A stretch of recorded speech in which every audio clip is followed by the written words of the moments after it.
gudoomiyaha degmada Wajaale ee dhinaca Itoobiya ayaa maanta deeq daaweyne ku wareejiyay isbitaalka guud ee degmadaasi Tog Wajaale. Munaasabaddan deeqda lagu kala wareegayo oo ka dhacday degmada Tog Wajaale ee dhinaca Itoobiya ayaa waxa deeqdaasi daawooyinka kala wareegay gudoomiyaha degmada Tog Wajaale Mudane Xaashi Maxamuud Cabdi iyo agaasime ku-xigeenka isbitaalka guud ee degmadaasi Tog Wajaale iyagoo uga mahad celiyay dawladda deegaanka Soomaalida ee dalka Itoobiya. Deeqdan ay ku soo caawisay isbitaalka guud ee degmadaasi Tog Wajaale. Gudoomiyaha degmadaasi Tog Wajaale Mudane Xaashi Maxamuud Cabdi iyo gudoomiyaha degmada Wajaale dhinaca Itoobiya. Haddaba gudoomiyaha degmada Wajaale ee dhinaca Itoobiya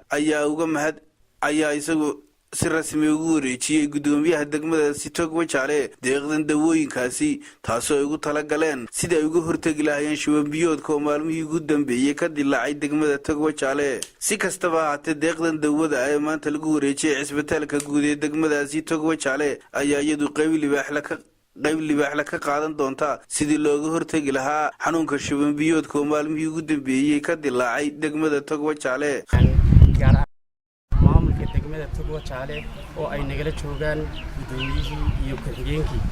waxayna dawladda naga soo gaadhay xukuumaddeena dawladda deegaanka Soomaalida Itoobiya oo ay ugu tala gashay maadaama oo shuban ka socdo in ay baahidii dawo iyo baahidii qalab ay ka jirtay halka in ay bulshada loogu adeego waxna ka tarto baahiyaha jira ee dhanka caafimaadka iyo dhanka dawooyinka iyo qalabka sidaa darteed waxaanu ugu tala galay in aanu annaguna maanta ku wareejino maadaama oo ayna soo gaadhay nagana soo gaadhay xukuumaddeena heer deegaan in aanu annaguna sidii ay xukuumadda noo soo wakiilatay annaguna aanu ugu wareejino qalabkan caafimaad. sidaa darteed waxaan ognahay kolley in aan mar kasta shacabka iyaga Somaliland oo ah tahay xagga nabadgelyada hadday tahay muxuu ahaay xagga caafimaadka hadday tahay dhinac walba xagga xiriirka ganacsiga dhinac walba weyn aad iyo aad baan ugu mahad celinayna waana kula gudoomiyaha